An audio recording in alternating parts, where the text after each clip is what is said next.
안녕하세요. 저는 자식들 다 장성시키고 은퇴 후 남편과 유유자적한 삶을 즐기며 살고 있는 60대 주부입니다.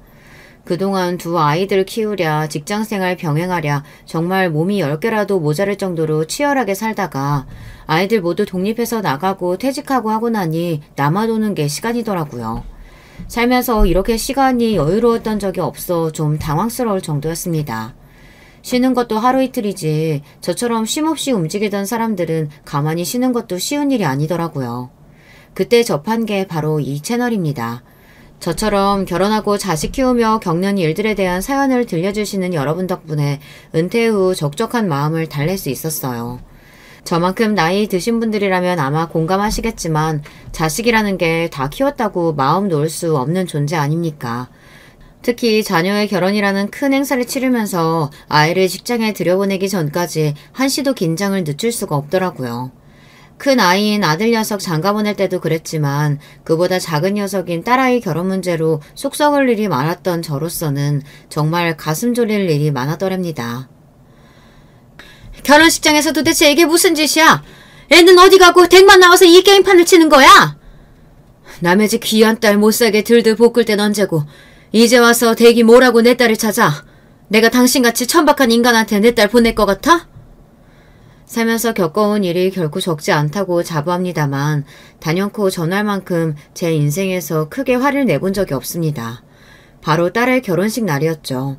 마냥 행복하기만 해야 할 그날 한때 사돈이 되리라 생각했던 여자를 쥐잡듯 잡은 제 사연 한번 들어보시겠어요? 제 아이들은 아이들 어렸을 때부터 제가 직장생활을 해서 그런지 찰나기 시작하면서부터 엄마 손 거의 안 타고 자기 할 일 척척 해내는 독립적인 성향으로 자라났습니다. 엄마 입장으로서는 참 대견하기도 하고 다른 집 전업주부 엄마에 비하면 항상 해준 것이 모자란 것 같아 안쓰럽고 미안하기도 해요.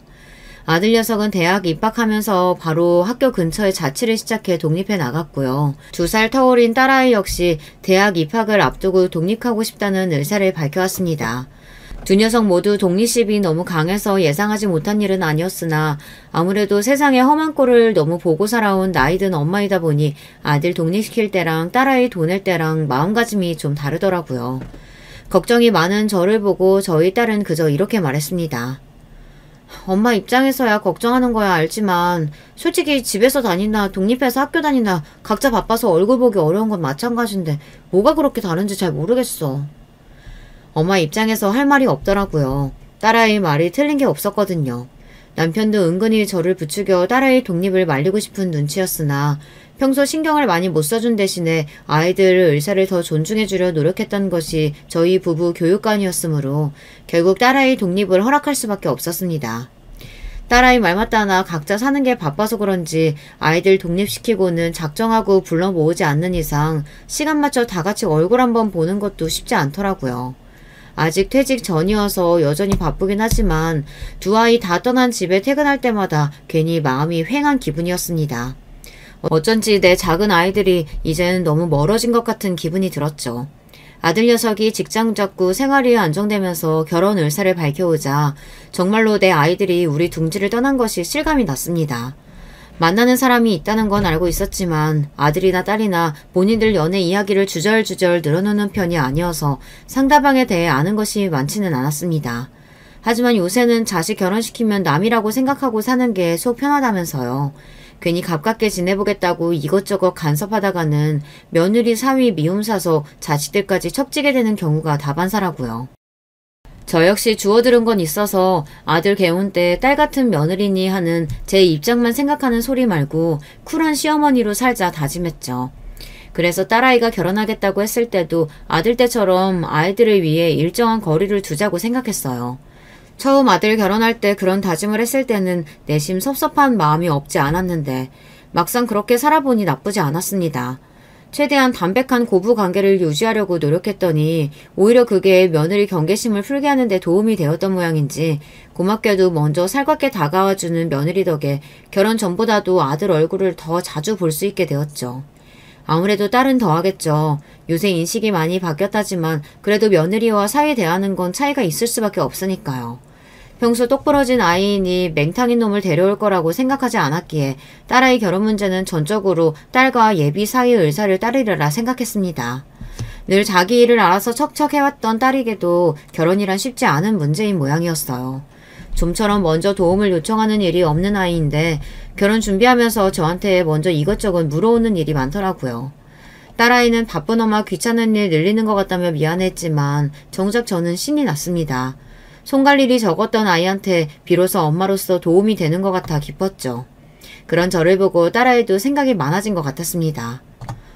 내 딴에는 엄마 늘 바쁘시니까 내가 다 알아서 하는 게 엄마 돕는 건 줄 알았는데 지금 와서 생각해보면 내가 엄마한테 너무 무심했다 싶어.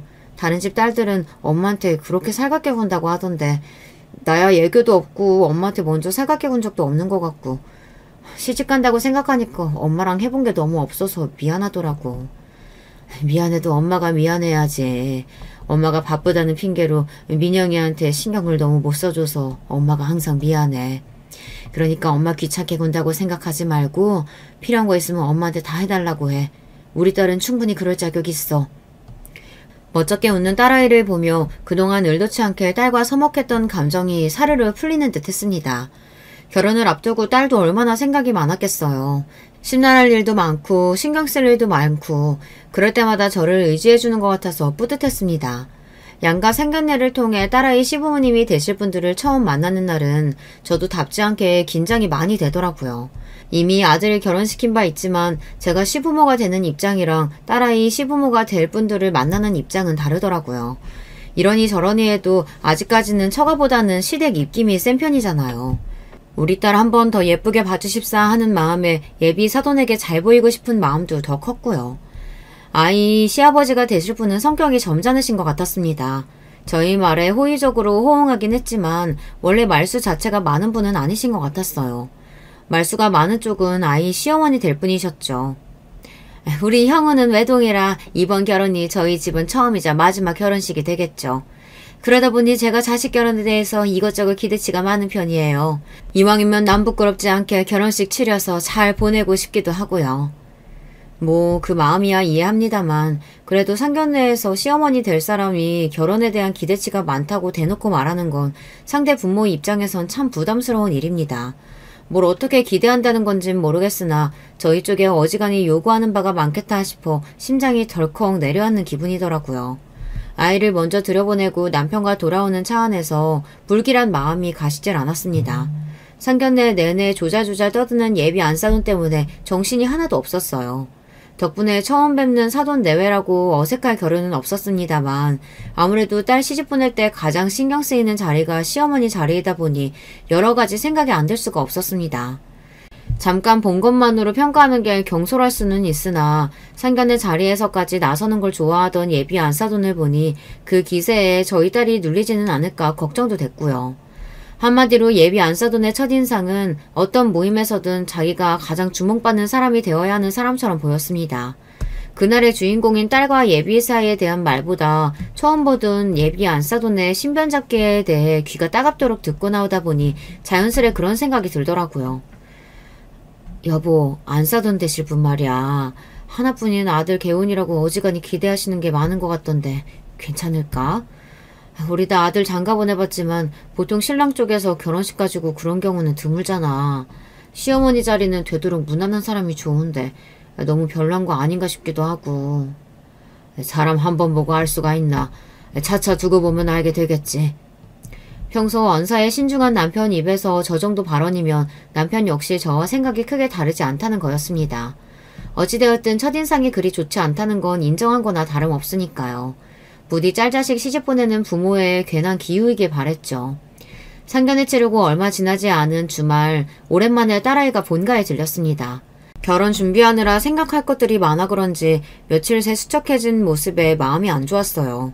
이것저것 음식을 앞에 밀어줘도 좀처럼 잘 먹지 못하던 딸이 입을 열었습니다. 엄마, 오빠 결혼할 때 새언니가 예단을 해왔었나? 예단이라고까지 하기는 좀 과하고 그래도 엄마 아빠랑 너 결혼식에 참석할 때 옷에 입으라고 봉투는 보냈지.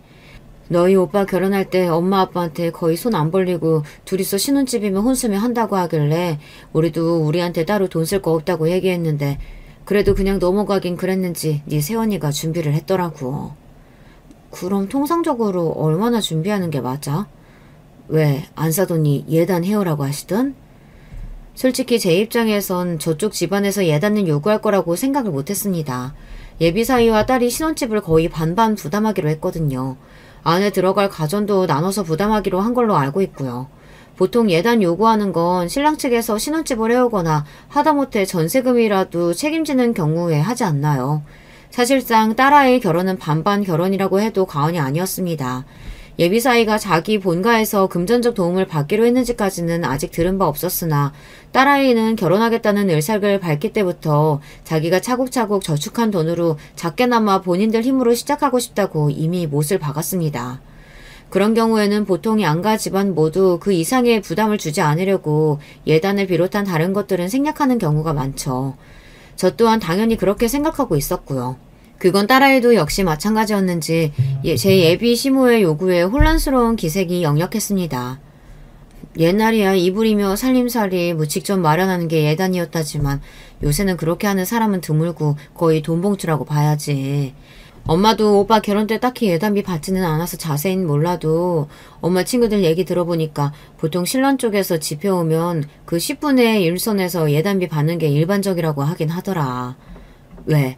안사돈께서 따로 요구하신 예단 목록이 있어? 차라리 대놓고 그런 거라도 주시면 내가 감이라도 좀 잡겠는데 딱히 그런 건 없더라고.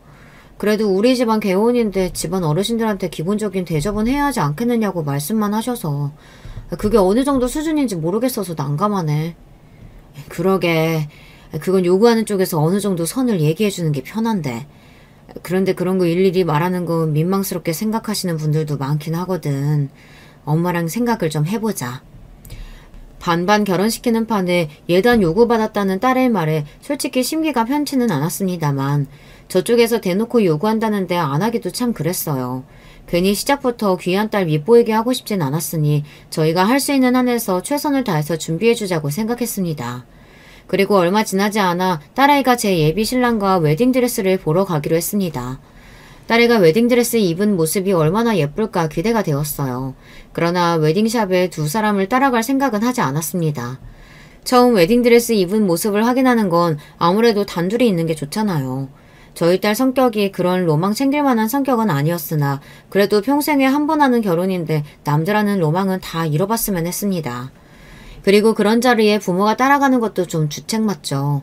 여러 번 입어보고 결정하기 어려워 조언을 구하면 또 몰라도 그런 자리에는 나이 든 부모보다는 친구들과 함께 가는 게 일반적이기도 하고요. 그래서 그날 일을 하면서도 딸아이가 얼른 인증샷을 보내주기만을 기다렸습니다. 그런데 분명 웨딩샵에서 피팅을 해본 다음 사진을 보내주겠다며 호언장담을 했던 딸인데 그날 퇴근할 때가 다 되도록 딸아이에게서 연락이 없었습니다. 혹시 드레스 고르다가 둘이 싸우기라도 했나 싶어 슬슬 걱정이 되던 차에 딸한테서 전화가 왔습니다. 딸, 왜 이렇게 연락이 없었어? 드레스는 잘 입어봤어? 엄마, 나 지금 집에 가도 돼? 딸아이 목소리가 착 가라앉아 있었습니다. 좀처럼 감정 기복이 심하지 않은 아이로서는 흔치 않은 일이었어요. 무슨 일이 있긴 있었구나 싶어 얼른 집으로 오라고 했죠. 오늘 드레스 피팅하는데 어머님이 오셨어. 이게 무슨 소린가 싶었습니다.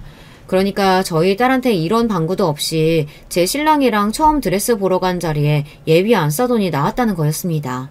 그 자리에 저라도 같이 있었으면 또 몰라 딸아이 입장에서 얼마나 당혹스러운 일이었겠어요. 이런 경우는 듣도 보도도 못했어요. 황당해서 저도 모르게 목소리가 높아졌습니다. 안사돈이 왜 오셨대? 김서방은 뭐라는데? 집에서 나오는데 어머님이 자기도 웨딩드레스 구경하고 싶다고 하시더라면서 모셔왔다는 거야. 나한테 한마디 상의도 없이. 분통을 터뜨리는 딸아이를 보며 저 역시 가슴이 답답해졌습니다. 아무리 남자들 생각이 여자들하고는 다르다지만 그 정도 눈치 없는 예비사위 역시 못마땅하게 느껴졌죠. 아니 그 자리에 자기 엄마만 떡하니 모셔오면 딸 입장에서는 시어머니 품평당하는 기분이 당연히 들지 않겠어요. 결혼을 앞둔 두 사람의 로맨틱한 순간을 그렇게 배려 없이 망쳐버리니 생각 없는 예비사위 모자에게 화까지 나려고 하더라고요. 자기 집은 어릴 때부터 아주 가정적이었다는 말이 그저 가족들 사이가 좋다는 말인 줄만 알았는데 보면 볼수록 그 사람 마마보이인 것 같아. 쇼핑할 때도 그렇고 옷 골라주는 것도 어머님이 해주신다는 소리 들었을 때 우리 집은 그런 분위기가 아니니까 가족 간의 사이가 좋은 집이면 저러나 보다 하고 넘어갔는데 지금 생각해보면 자기 엄마 말이라면 그저 끔뻑 죽는 것 같아. 저 사람 매번 저런 식으로 행동하면 그때마다 나 속 터져서 어떡해 엄마? 딸아이 성격에 저렇게 터뜨릴 정도면 그간 어지간히 쌓인 게 많았다는 소리였습니다. 세상 어느 여자가 마마보이를 신랑으로 맞이하고 싶겠습니까? 저 역시 걱정이 안 될 수가 없었죠. 생각해보니 전에 예단비에 관한 이야기가 나왔을 때도 그랬어요. 자기랑 거의 같은 돈 쓰면서 같이 집 해오는데 예비 사이가 막으려면 얼마든지 미리 막을 수 있는 거 아니겠습니까? 애초에 저쪽에서 저희 쪽에 당당하게 예단비 요구할 입장은 아닌데 말이죠. 어쩐지 상견례에서 예비 안 싸던 첫인상을 보고 느꼈던 불길했던 예감이 하나 둘 들어맞는 것 같아 불안해졌습니다. 저까지 생각하는 그대로 말했다간 정말로 딸아이가 불안해할 것 같아 원래 결혼 준비하면서는 생각지도 못했던 이런저런 갈등이 생기기 마련이다. 이렇게 애써 딸을 달래서 보냈습니다. 그리고 저녁에 자려고 누웠는데 도저히 잠을 잘 수가 없더라고요. 사람이 하나를 보면 열을 안다고 하지 않습니까? 결혼 전부터 며느리 될 아이에게 저리 진상을 떠는데 결혼하고 나서는 대체 어떤 상상을 뛰어넘는 일들이 벌어질까 눈앞이 아찔했습니다. 아까 딸아이가 했던 말이 계속 머릿속을 맴돌았어요. 나 입고 나온 드레스 보고 계속 만지작거리시더니 자기도 이런 거 입어봤으면 소원이 없겠다면서 자꾸 그러시는데 솔직히 나보고 뭘 어쩌라는 건지 싶더라니까. 설마 진짜 자기도 웨딩드레스 입혀달라는 소리는 아니겠지? 설마 그 정도는 아니었을 거야. 그치? 도대체 철삭서니가 없어도 얼마나 없으면 예비 며느리 앞에서 그런 주책을 다 떤답니까? 듣는 저도 낯이 화끈해지는데 저런 짓을 아무렇지도 않게 하는 예비 시모를 딸아이가 과연 감당할 수 있을까 싶어 한숨만 깊어졌습니다. 잠은 안 자고 연거푸 한숨만 쉬는 저를 보더니 결국 남편이 불을 켜고 일어나 앉았습니다. 답답한 마음에 그날 있었던 일을 말하니 당연히 남편 표정도 좋지 못했죠. 사실 예비 안싸동 같은 성격이 제 남편이 딱 질색하는 성격이거든요. 나서는 거 좋아하고 나이값 못하고 어른이 어른답지 못한 걸 거의 혐오한다고 해도 과언이 아닌 사람이니 당연히 예비 안싸돈이 마음에 찰 리가 없었습니다. 아마 딸아이 시부모 될 사람이 아니었다면 지인으로도 결코 둘 일이 없는 타입이었죠. 애들 일에 너무 간섭하는 것 같아 말을 아끼려고 했는데 이쯤 되면 김서방 불러서 언지를 좀 해야 할 것 같다. 어른이라고 참고 넘어가는 것도 정도가 있지. 자기만 귀한 아들 장가 보내는 거야? 왜 우리 딸이 결혼 준비하면서 이렇게 안 해도 될 마음고생까지 해야 돼? 제 말이 그 말이었어요. 괜히 우리 딸 책 잡힐까 싶어 어지간한 건 사돈댁에 맞춰주자 했는데 계속 저런 식으로 나오면 저희라고 마냥 삼아줄 이유는 없죠. 무슨 대단한 집안에 시집 보내는 것도 아닌데 시댁이랍시고 처음부터 너무 저자세로 나갔던 게 문제였나 싶기도 했습니다. 그렇게 가족 식사 자리 초대를 빙자한 예비 사위 성토대회가 열렸습니다. 저는 남편이나 그동안 참은 말들이 많았기에 그날은 할 말은 해야겠다 싶었어요. 웨딩드레스 피팅하는 자리에 안사돈께서 오셨다지? 사실 그게 흔한 일은 아니라 우리 민영이도 참 놀랐을 거야.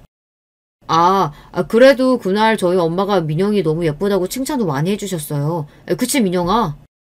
제 딴에는 그래도 대놓고 말하기 좀 그래서 돌려서 말한 거였는데 눈치가 없는 건지 눈치 볼 생각이 없는 건지 엉뚱한 소리를 하는 예비사위를 보니 가슴이 답답했습니다. 정작 예비사위는 해맑게 웃고 있는데 그걸 보는 딸아이만 민망한지 얼굴이 빨개졌어요. 돌려 말해서 될 게 아니겠다 싶어 그냥 돌직구로 말했습니다. 사실 신부 입장에서는 결혼 앞두고 신경 써야 할 일이 참 많아. 자네가 어떻게 생각하는지 모르겠지만 안사돈께서 하시는 행동이 일반적이진 않으셔서 우리가 당황할 때가 참 많네. 대놓고 말하자 그제야 분위기를 읽은 모양인지 예비사위가 겸연쩍어 하더군요. 거의 입에 떠 먹여줘야 알아먹는 걸 보니 앞으로 결혼해서 우리 딸 속이 말이 아니겠다 싶어 머리가 지끈거렸습니다. 얘기가 나온 김에 꼭 해야 할 말도 있었어요.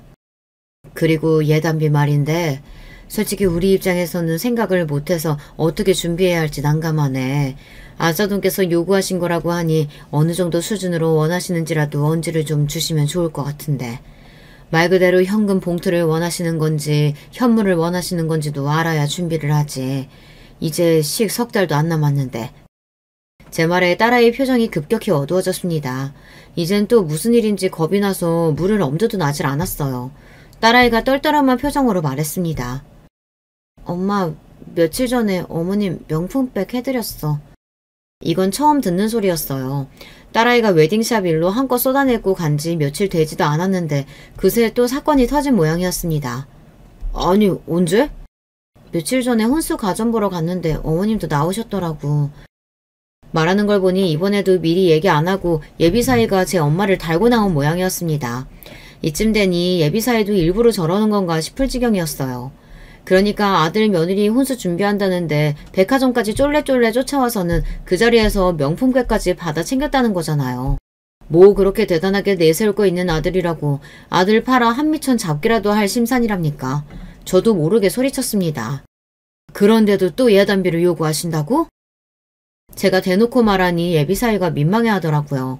제 어미가 내 딸한테 명품백 받아 챙길 때도 저렇게 민망해했을까 싶어 기가 막혔습니다. 예비사위가 저희 내외의 눈치를 보며 주절주절 변명을 늘어놓았어요. 저희 엄마가 저희 집은 자식이라곤 저 하나뿐이니까 한번 하는 거 제대로 갖춰서 해야 한다고, 안 그러면 집안 어른들한테 두고두고 욕먹는다고 하셔서요.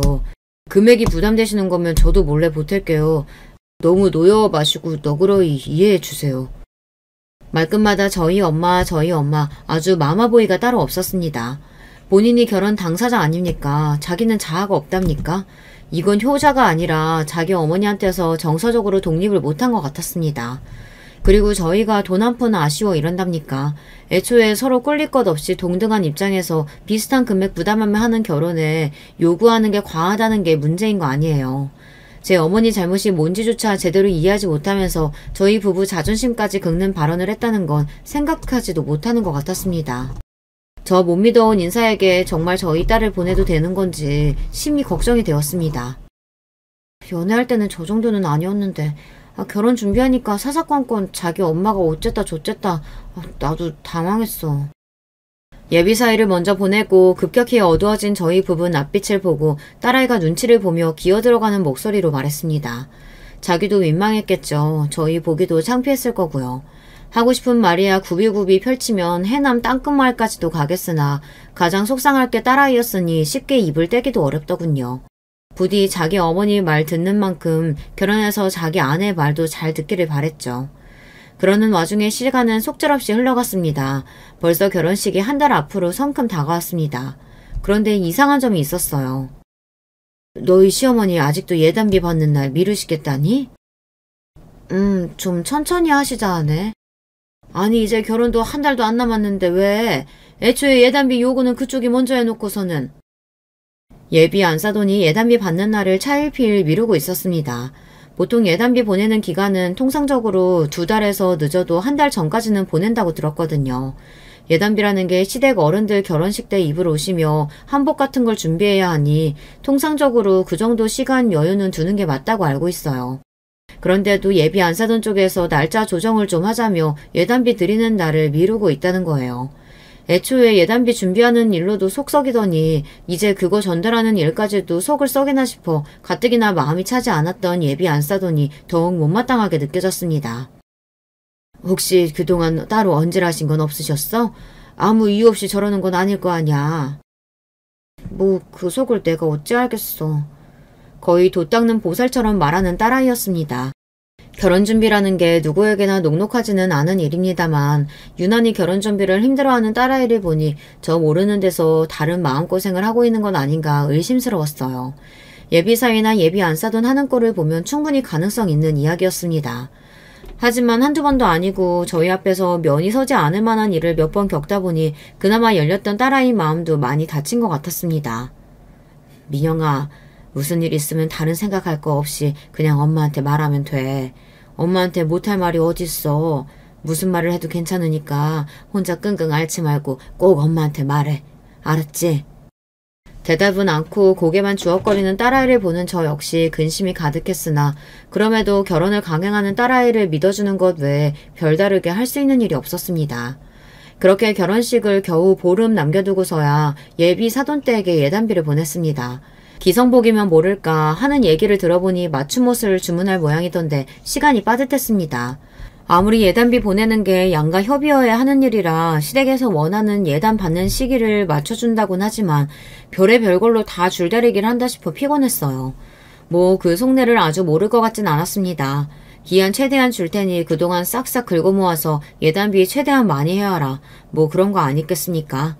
하지만 오는 게 있어야 가는 것도 있는 거 아니겠어요? 저희 딸도 신혼집에 보태느라 여유 자금이 거의 남아있지 않았기 때문에 예단비는 우리가 준비해주마 했습니다. 정작 저희가 사돈 쪽에서 따로 받은 건 없었지만요. 저희가 준비한 예단비는 1,000만 원이었습니다.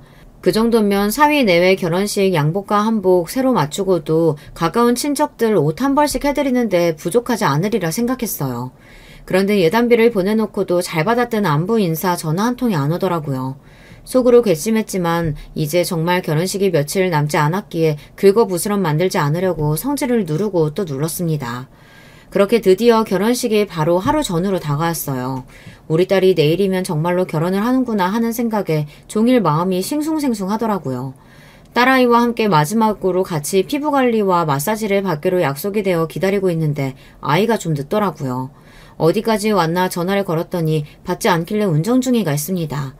그러고 한 10분쯤 지났을까 딸아이한테서 전화가 왔습니다. 그래, 어디쯤 왔어? 엄마... 딸아이 목소리에 울음기가 잔뜩 서려 있었어요. 또 무슨 일인가 싶어 심장이 덜컥 내려앉았습니다. 민영아, 왜 그래? 무슨 일이야? 대답은 않고 엉엉 울기만 하는 딸아이 때문에 속이 시커멓게 타들어갔습니다. 아주 어릴 때가 아니고는 머리 좀 크고 나서는 좀처럼 우는 일이 없는 아이였어요. 무슨 사달이 나도 단단히 났구나 싶었습니다. 어머님이 예단비 적다면서 날 때렸어. 순식간에 피가 거꾸로 솟는 것 같았습니다. 그 미친 여편네가 기어이 내 딸을 건드렸다고 생각하니 당장에 요절을 내버리고 싶었습니다.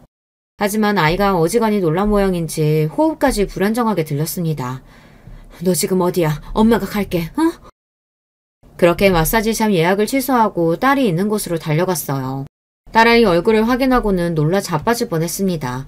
내일이면 세상에서 가장 어여쁜 신부가 되어 있어야 할 소중한 제 딸아이 얼굴은 맞은 쪽만 쳐다보면 누구인지 알아보기도 힘들 정도로 한쪽 뺨이 시뻘겋게 퉁퉁 부어 있었어요. 벌렁대는 심장을 겨우 진정시키고 달려가 딸아이를 꼭 안아주었습니다. 엄마... 어린아이처럼 엉엉 우는 딸아이를 품에 보듬고 감히 내 딸을 건드린 그 미친 여자를 절대 가만두지 않으리라 이를 부득부득 갈았습니다. 결혼 준비하는 내내 내 딸 마음고생을 그리 시키더니 감히 손찌검까지 해요. 이 옆에 내가 살기를 포기한 모양이다 생각했어요. 감히 누구에게 손을 댑니까? 뭐 예단비가 적어? 제 아들놈 뭐 내세울 거 있다고 신혼집 하나 제대로 못 해와서 내 딸 쌈짓돈까지 다 끌어다 쓴 주제에 어딜 선박하게 돈 타령하면서 남의 집 귀한 딸을 이렇게 함부로 대합니까? 한참을 끌어안고 토닥거려도 좀처럼 딸아이 눈물이 멈추질 않았어요. 그동안 얼마나 쌓인 게 많았으면 그렇게 눈물 없는 아이가 온몸에 물이 다 빠져나올 것처럼 우는 건지. 내 아이가 가여워 저도 눈물이 났습니다. 그렇게 한참 시간이 더 흐르고 결국 아이가 진정했어요. 그러고는 그날 사건의 전말에 대해 말해주기 시작했습니다. 사실 나 웨딩드레스 보러 간 날부터 내 드레스 탐내시더니 나 만날 때마다 본인 한복 골라달라고 하시면서 사진을 찍어 보내주시는데 난 세상에 그렇게 생긴 한복이 있는 줄도 몰랐어.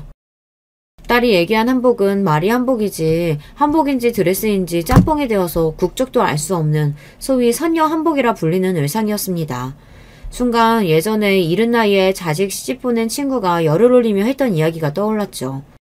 내가 진짜 세상 남사스러워서 시험이라는 옆에 내가 옷도 어디서 그렇게 요란하고 천박한 걸 구해야 하는지 글쎄 그 여자가 신부인 우리 딸보다 더 튀더라니까.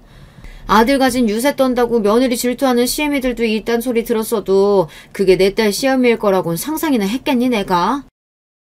친한 친구 딸 결혼식이었으니 저도 참석을 했었거든요.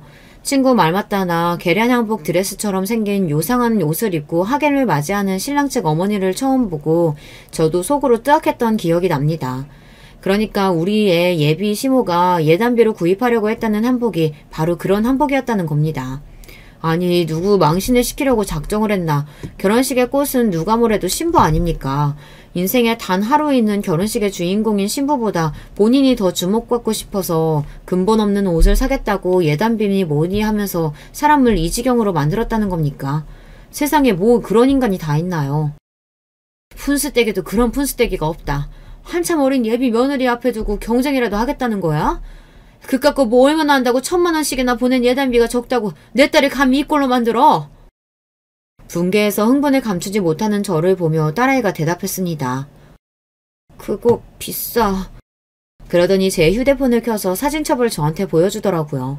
세상에나 딸아이 사진첩에는 온갖 형형색색의 요란한 한복 드레스를 입고 입이 귀에 걸린 예비 안 사돈 사진이 그득했습니다. 그러니까 이 철딱선이 없는 여편네가 유명하다는 한복 드레스샵이란 샵에는 다 들어가며 자기가 입고 싶은 옷을 일일이 찍어 딸에게 보낸 겁니다. 나는 이 정도 수준의 옷은 입어야겠으니 그에 맞춰서 예단비 준비하라는 압박이나 마찬가지였죠. 애초에 예단비 요구했을 때부터 진상이라는 생각을 속으로 하기는 했으나 이건 정말이지 제 상식으로는 상상을 초월한 짓거리였어요. 제가 그 사진들을 보고 입을 떡 벌리고 말을 잇지 못하자 딸아이가 말을 이었습니다. 거기 가게들 다 맞춤 제작만 하는 고급샵들이야. 거기 입고 찍은 한복이 한 벌에 1,000만 원이 훌쩍 넘는데요. 그래서 결국 당신이 입고 싶다는 고급 맞춤 드레스는 못 산 거지. 마지막으로 피팅한다고 나 불러놓고는 갑자기 성질을 빽 내더니 예단비라고 꼴랑 그거 보내냐고 하나 있는 아들 결혼식에 제대로 된 한복도 못 입는다면서 내 뺨을 갑자기 치는 거야. 뭐 자기 친구 누구는 아들 장가 보내면서 열쇠 3개나 받았다나. 그러니 자기 아들 결혼식 때 입을 만한 한복 한 벌 못 짓는 옷을 어디 예단비라고 보냈냐면서 날뛰고 난리를 친 거지. 정말이지 기가 막히고 코가 막힐 노릇이었습니다. 제까짓게 아들 장가 보낸다고 열쇠 3개의 소리 할 만큼 대단한 아들놈 낳아놓은 줄 아는 모양이었어요. 아들 팔아 아주 공주님 행사라도 할 작정이었나 보죠. 우리 집안과 우리 귀한 딸을 얼마나 우습게 왔으면 이따위 짓을 합니까? 감히 누구한테 손을 대요. 이 꼴을 보고도 그 망할 집구석에 내 아이 보낼 생각은 쌀 한 톨만큼도 없었습니다. 당장의 파혼이었죠. 김서방은 제 어미가 너한테 이따위 짓까지 했다는 거 알아 몰라. 그 인간 바로 옆에 있었어. 딸아이 눈에 배신감이 가득했습니다. 안 봐도 당시 상황이 짐작 갔어요. 또 제 엄마 앞에서 어쩔 줄 몰라 하며 내일 당장 결혼할 제 신부 얼굴이 저 지경이 될 때까지 잠자코 두고만 보고 있었겠죠. 등신도 그런 등신 새끼가 없었습니다. 하마터면 그런 모자란 놈한테 내 귀한 딸을 보낼 뻔했다고 생각하니 등찜기를 타고 식은땀이 흘러내렸어요. 그 와중에도 딸아이 휴대폰으로 괘씸한 예비사위놈 전화가 계속해서 왔습니다. 받아서 욕이라도 한 바가지 해주려다가 목소리도 듣기 싫어서 전화기를 빼서 꺼버렸습니다. 너 그 집구석에 시집 절대 못 보낸다. 내일 결혼식은 없었던 걸로 해. 제 말에 딸아이가 고개를 푹 숙이더군요. 그러더니 이내 결심했다는 듯 말했습니다. 나도 이런 대접 받아가며 그 사람들하고 가족 될 생각 없어. 그리고 이런 일이 생겨도 아무짝에도 쓸모없는 너는 뭘 믿고 평생을 함께 하겠어. 결정을 내리기까지가 쉽지 않아 그렇지 한번 마음먹으면 번복하는 일이 없는 아이였습니다. 딸아이 역시 파혼할 의지가 굳건함을 확인하자 이제 엄마로서 제가 못할 일 같은 건 아무것도 없었어요. 일단은 아이 얼굴이 말이 아닌지라 급히 병원부터 데려갔어요. 귀한 내 새끼 크면서 단 한 번도 손찌검한 일이 없이 키웠는데 웬 미친 여자 때문에 봉변을 당했다고 생각하니 손이 벌벌 떨렸습니다. 내 새끼 건드려놓고 쟤년이라고 무사할 줄 아느냐. 가슴속에 칼을 갈고 또 갈았습니다. 남편에게 전화해 자초지정을 설명하자 남편 역시 화를 주체하지 못하고 그 여편네에게 저주를 퍼부었습니다. 당장 결혼식이 내일이었기에 얼른 연락을 돌리지 않으면 저희 식구도 없는 결혼식장에 영문도 모르고 저희 손님들이 오실 판이었어요. 이야기를 들은 남편 역시 주저없이 파혼에 동의했기에 빠르게 저희 지인들에게 연락을 돌려 내일 결혼이 취소되었음을 알렸습니다. 물론 모든 일은 그 망할 집구석과는 단 한마디의 상의도 없이 이루어졌죠. 그렇게 대망의 그날이 다가왔습니다. 딸아이는 아직 절대 안정이 필요했기에 저와 남편만 마치 전쟁터로 향하는 군인이라도 된 듯 비장한 걸음을 떼었습니다. 원래라면 제 딸이 입장했어야 할 결혼식장으로 들어섰어요. 어제 그 일 이후로 저희 가족 중 누구도 그 집 식구들 연락을 받지 않았기에 제 신부에게 연락도 닿지 않았으면서 턱시도에 메이크업까지 반질반질하게 꾸민 예비사위 놈이 헐레벌떡 저희 부부 앞으로 뛰어왔어요. 장모님, 장인어른, 왜 이렇게 연락이 안 되세요? 민영이는 바로 따라오나요? 왜 얼굴이 다 터졌는데 아직도 저희 딸이 여기 나타날 거라고 믿고 있는 그 멍청한 놈을 쏘아보았습니다. 왜 네 어미한테 쥐어 터진 꼴 자랑이라도 하려고? 전에 없이 차가운 제 말투에 놈이 흠칫했습니다. 감히 내 딸을 그 꼴 당하게 둔 원흉을 당장 머리채라도 잡고 싶었으나 아직 할 일이 남아있었어요. 놈을 무시하고 쌩하니 지나쳐 문제의 그 옆에 내를 찾아갔습니다. 딸아이에게 사진으로 보낸 것만큼은 아니었으나 역시 요란하기 짝이 없는 차림새를 한 여자를 쉽게 찾을 수 있었어요. 꼴이 아주 공작새 저리 가라였죠. 남의 딸 얼굴을 뭉개놓고 제 지인들이랑 낄낄 쳐웃고 있는 꼴을 보자니 구역질이 올라올 지경이었습니다. 아직도 예단비 문제로 앙금이 남았는지 결혼식 당일 사돈을 보고도 새침하게 고개를 돌리는 꼬라지를 보자 저건 인간이 아니다 싶었습니다. 그 인간이 그러든지 말든지 저는 곧장 결혼식 단상으로 올라가 마이크를 잡았습니다. 오늘 결혼식은 없습니다. 원래대로라면 제가 신부 엄마이지만 저는 이 결혼 파토냈거든요. 제 말에 웅성거리던 식장 안이 한순간에 찬물을 끼얹은 듯 적막만이 가득했습니다. 그나마도 신부 측에는 아무도 안 남아있고 신랑 쪽만 자리가 차 있었죠. 당연한 일입니다. 저희 지인들에게는 이미 연락을 마쳤으니까요. 멀리서 얼굴이 사색이 돼 이쪽으로 쫓아오는 예비사위 놈과 그 옆에 내가 보였어요. 뛸 때마다 산티나는 옷감이 나풀대는 게 아주 볼만하더군요. 저는 지체하지 않고 미리 식장 측에 건넨 영상을 빔 프로젝터로 대문만하게 틀었습니다. 영상이 나오자 개미새끼 한 마리 없는 것처럼 침묵에 잠겼던 식장 안이 다시금 웅성대는 소리로 시끄러워지기 시작했어요. 그건 그 옆에 내가 제 딸에게 집요하게 보냈던 한복 드레스 착용 인증샷들을 엮어 만든 거였어요. 이건 얼마고 이건 얼마네 해가며 예단비를 요구하는 문자 메시지 캡처보는 덤이었죠. 순식간에 하객들 시선이 그 여자한테 꽂혔습니다. 수치심에 그 여자 얼굴이 시뻘겋게 달아오른 게 단상 앞에서도 보일 정도였어요. 하도 정신이 빠진 것처럼 굴길래 세상이 부끄러운 거라고는 모르는 인간인 줄 알았는데 공개적으로 망신을 주니 창피하며 어쩔 줄 몰라 하는 걸 보니 그런 건 아니었던 모양입니다. 영상 재생이 끝나자 마이크를 들고 제가 다시 말을 이었습니다. 파혼 사유는 신혼집이며 혼수 모두 반반으로 해놓고도 초호와 선녀 한복 씌워달라며 저희에게 예단비 요구하고 또 그 예단비가 적다면서 신부인 제 딸을 결혼식 전날 얼굴을 알아보지 못할 정도로 폭행한 저 예비 시애미 때문입니다. 자기 신부가 부당하게 얻어맞는 꼴을 보고도 곁에서 구경만 한 저 신랑이라는 놈 역시 마찬가지고요. 다들 어려운 발걸음 해주셨을 텐데 죄송하지만 그렇다고 귀한 딸 자식 저런 인간 이하의 것들한테 보낼 수야 없는 노릇 아니겠어요? 아무쪼록 이해해 주시길 바랍니다. 그러고는 단상에서 내려와 남편 곁에 섰습니다. 뭘 잘했다고 분한 얼굴로 그 여자가 제 쪽으로 쫓아왔어요. 뒤에서는 신랑 측 하객들이 그런 여자 꼴을 보며 혀를 끌끌 찼죠. 굳이 제가 뭘 더 안 해도 저 여자 못돼 처먹은 성질머리가 널리 퍼져나갈 일이었습니다. 제게 달려드는 그 옆에 내를 제 남편이 사정없이 패대기 쳤습니다. 우리 귀한 딸 손찌검한 인간인데 그 정도면 양반이었죠. 저는 식장 바닥에 철퍼덕 엎어진 그 여자 면상에다 고소장을 집어 던졌습니다. 저희 딸 폭행에 대한 고소와 파혼에 대한 책임을 묻는 손해배상 청구서였어요. 감히 너 따위 천박한 년이 내 귀한 딸한테 손찌검을 해? 내가 마음 같아서는 이 자리에서 니년 사지를 찢어도 시원치 않아. 감히 우리 애 건드린 대가 똑똑히 치르게 될 테니까 구치소 신세 질 각오해. 고소장을 집어든 여자의 손이 벌벌 떨리더군요. 자기가 벌인 짓에 대한 당연한 대가인데 이 정도도 두려워할 거면서 어떻게 그렇게 인간 말종같이 굴어댔는지 이해가 안 될 지경이었습니다.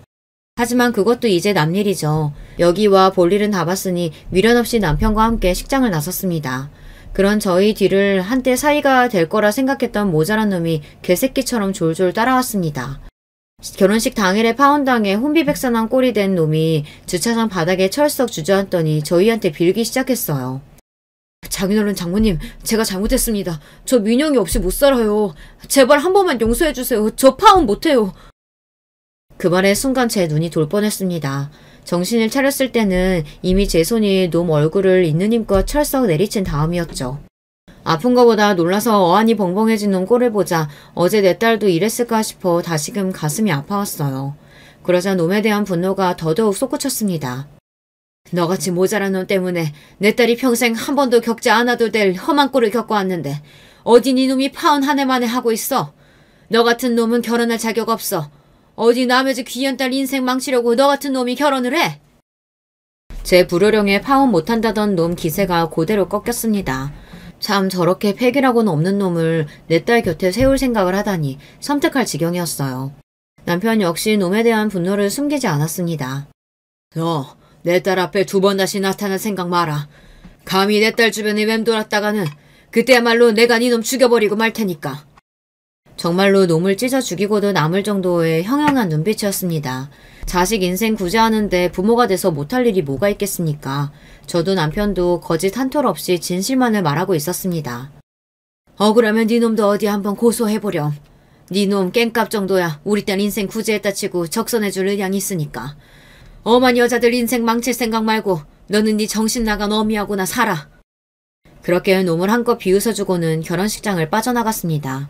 이걸로 그 망할 집구석과는 영원히 안녕이었어요. 함께한 시간이 길지는 않았었지만 저희 가족 모두에게 이보다 더한 악연은 없었습니다. 여전히 분한 마음이 아주 가시지는 않았습니다만 그래도 저런 것들과 결혼으로 엮이기 전에 벗어날 수 있었다는 것을 천운으로 여기자며 서로의 다친 마음을 다독여 주었습니다. 제목이 폭행죄였기 때문에 전 예비 안사도는 형사적인 처벌도 피할 수 없었습니다. 얼마나 무식하고 우악하게 힘이 센 건지 겨우 뺨 한 대 쳤는데도 애 얼굴을 그 꼴로 만들었다고 생각하니 그날 그 여자 얼굴도 못쓰게 만들고 올 걸 그랬나 했으나 제가 정말로 그랬다면 더 속상해할 게 뻔한 딸아이를 생각하니 그 정도로 대응한 것도 잘한 일이다 싶었죠. 뒤늦게 그 여자가 선처를 호소하며 고소를 취하해달라는 등 염치도 없이 저희 집 앞으로 쫓아오길 여러 차례였습니다. 그럴 때마다 사람을 써서 길바닥에 패대기쳐 쫓아내며 줄 수 있는 망신이란 망신은 다 주었죠. 그것도 몇 번 하고 나니 별 재미는 없더라고요. 자기가 지은 죄가 있는데 고소 취하라니 어림도 없는 소리였죠. 그래도 초범이라고 처벌이 징역까지 가지는 않았으나 집행유예로 호적에 빨간 줄은 남겼습니다. 아이 치료비며 정신적 손해배상이며 결혼하느라 썼던 자금들까지 싹 다 뽑고도 남을 정도로 넉넉하게 보상을 받을 수 있었습니다. 물론 문제의 예단비도 전액 돌려받았죠. 우리 딸 속을 그렇게 썩게 만든 돈이니 모조리 우리 딸 새 출발을 위한 자금으로 쏟아부을 예정입니다. 결과적으로 저한테 뺨 맞았다고 전 예비 사위놈이 저를 고소하는 일은 없었습니다. 자기의 의사와 상관없는 일방적인 파혼에 제 어미가 적지 않게 고생을 한 탓에 그 밴댕이 소갈딱지 같은 심보에 보복성이라도 고소를 하지 않을까 싶었거든요. 그래도 마지막 남은 일말의 양심은 있었던 모양인지 끝까지 고소는 안 하더라고요. 제 어미 송사가 마무리된 후 제 쪽으로 그간의 일에 대해 사과의 뜻을 전해오긴 했으나 굳이 답하지는 않았습니다. 딸아이는 진작 번호도 바꾸고 놈 번호를 차단했기 때문에 저에게 연락이 온 게 아닌가 싶어요.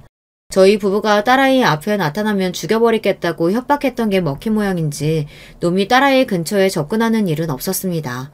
제게 문자 메시지로 마지막으로 사과라도 할 수 있게 딱 한 번만 만나게 해주시면 안 되겠냐 물어왔으나 턱도 없는 소리였습니다. 그렇게 놈의 존재도 서서히 저희 식구들에게서 잊혀갔죠. 사안이 가벼운 사안이 아니다 보니 딸아이 마음을 추스르는 게 쉽지는 않았습니다. 하지만 전에 없이 딸과의 사이가 가까워져 있었어요. 저희 부부가 본가에 딸아이를 데려와 지극정성으로 먹이고 마음을 쓴 효과가 있었던지 다시 당찬 원래의 우리 딸아이 모습으로 돌아왔습니다. 뭐 하나 좋은 기억 남기지 않았던 그 집구석 때문에 딱 하나 좋은 일이 생겼다면 딸아이와의 사이가 돈독해졌다는 거예요. 험한 일 함께 겪으며 서로 속마음을 터놓게 되니 마음의 거리도 좁혀진 셈이죠. 그렇게 요즘에는 딸아이와 함께 주말 데이트도 하고 집에서 딸아이 좋아하는 맛있는 음식도 함께 해먹으며 즐겁게 지내고 있어요. 지금만 같으면 굳이 시집 보낼 거 없이 평생 옆에 끼고 살기만 해도 행복할 것 같아요. 괘씸한 예비 시댁 때문에 딸아이 파혼시킨 제 사연은 이쯤에서 마무리할까 합니다. 비록 아예 겪지 않았으면 좋았을 일이지만 그 일로 인해 저도 저희 딸아이도 가족 간의 소중함을 다시금 깨닫게 되었으니 얻은 것이 아예 없다고만은 생각하지 않으려고 해요. 나머지 문제들은 시간이 해결해 주겠죠. 부디 여러분들은 이런 험한 일을 겪을 일 없이 순탄하게 자녀 결혼시키길 빌겠습니다. 긴 이야기 끝까지 함께 해주셔서 정말로 감사드립니다. 이렇게 만나 뵙게 되어 반갑습니다. 전 서울에 사는 30대 기혼 여성입니다. 요즘은 뭘 해도 재미없는 때인 건지 예능이나 드라마도 딱히 흥미없고 다른 취미생활 하는 것도 심드렁한데 유독 유튜브 보는 건 재미있더라고요. 컨텐츠도 정말 다양하고 접근성이 좋아 쉽게 찾아볼 수 있어서 이것저것 보다 보면 어느새 하루가 다 갈 정도더라고요. 그중 가장 좋아하는 게 바로 이 사연 채널이에요. 사람 사는 게 다 똑같다 하지만 사실 어떻게 그럴 수 있나요? 100명이면 100가지 이야기가 있듯이 저마다 사는 방식도 모양도 다 다른 법이죠. 나와는 마치 다른 세계에 있는 듯한 사람들의 이야기를 들으면서 세상엔 참 다양한 삶과 다양한 인간이 있다는 걸 오늘도 깨닫습니다. 그렇게 점점 세상을 받아들이는 마음의 여유와 포용력 또한 넓어지고 있으니 이 또한 사연 채널의 순기능이라고도 할 수 있겠죠. 저도 다른 사람들의 이야기를 들으며 많이 놀라고 슬프고 즐거워할 때가 많았는데요. 오늘은 가만히 듣는 것 대신 특별히 제 이야기를 해보려고 합니다. 아마 이 이야기를 듣는 여러분도 많이 놀라거나 우시실 수도 있을 거예요. 저는 평범한 가정의 셋째 딸로 태어났습니다. 위로 언니가 2명이나 있으니 세자매인 거죠. 어렸을 땐 언니들과 치고받고 정말 많이 싸웠는데 나이가 들어보니 가족만큼 애틋한 게 없더라고요. 이 세상에서 유일하게 절대적으로 내 편이 되어주는 건 가족뿐이라는 걸 깨달은 거죠. 그러다 보니 때마다 언니들과 함께 여행을 가고 한 집을 구해 같이 살거나 주에 3-4번은 꼭 만나서 안부를 공유하고 수다를 떨 만큼 가까운 사이가 되었어요. 언니가 2명이나 있다는 것, 그 둘이 나를 끔찍히 사랑해주고 위해준다는 건 저의 자랑이나 마찬가지였습니다. 부모님도 자매끼리 돈독하니 많이 좋아하셨죠. 왜 그런 말 있잖아요. 부모는 당신네가 곁에 있을 때보다 있지 않을 때 자식들이 행복한 걸 가장 바란다고. 우리 셋이 함께라면 부모님이 훗날 세상을 떠나도 서로 믿고 의지하며 살아갈 거란 확신이 생기셨던 것 같아요. 옛날 같으면 딸이 줄줄이 있는 집은 부정적인 의미로 보였을 텐데 지금은 자랑거리가 되었네요. 제가 20대 후반이 되었을 즈음 저는 오랜 준비 끝에 공기업 시험에 합격하여 바라던 직업을 갖게 되었습니다. 복리후생은 낮은 편이지만 정규직에 임금도 높고 근무 시간도 대체로 짧은 편이라 꼭 하고 싶었던 일이었거든요. 실제로 일을 할 때도 굉장히 만족스러웠고요. 제가 합격했다는 소식에 아마 가족들이 더 좋아했던 것 같네요. 시험 준비하면서 사실 스트레스가 크긴 했거든요. 집안에서 취업 관련해서 부담을 주지는 않았지만요. 그래도 언니들은 대학교 졸업하자마자 바로 취직한 편이었고 아빠가 퇴직하신 이후로는 하루라도 빨리 경제적 독립을 하는 게 목표였거든요. 그래서 시험 준비를 하는 내내 특히 불합격한 이후 다시 공부를 할 때 심적으로 부담이 너무나 컸고 그게 건강 악화로도 이어졌어요. 툭하면 쓰러지고 토하고 여러모로 고생을 꽤 했었네요. 시험에 붙고 나니 거짓말처럼 나아졌지만요. 그렇게 저는 일을 시작하게 되었고 정신없이 초반이 지나가고 몇 년간 일하면서 일에 익숙해질 무렵 큰언니가 소개팅을 해주겠다고 하더라고요. 언니가 잘 아는 동생인데 사람 참 진국이고 괜찮대요. 늘 그분 만날 때마다 자기 여동생을 소개시켜주고 싶다고 매제 삼고 싶다고 노래를 불렀대요.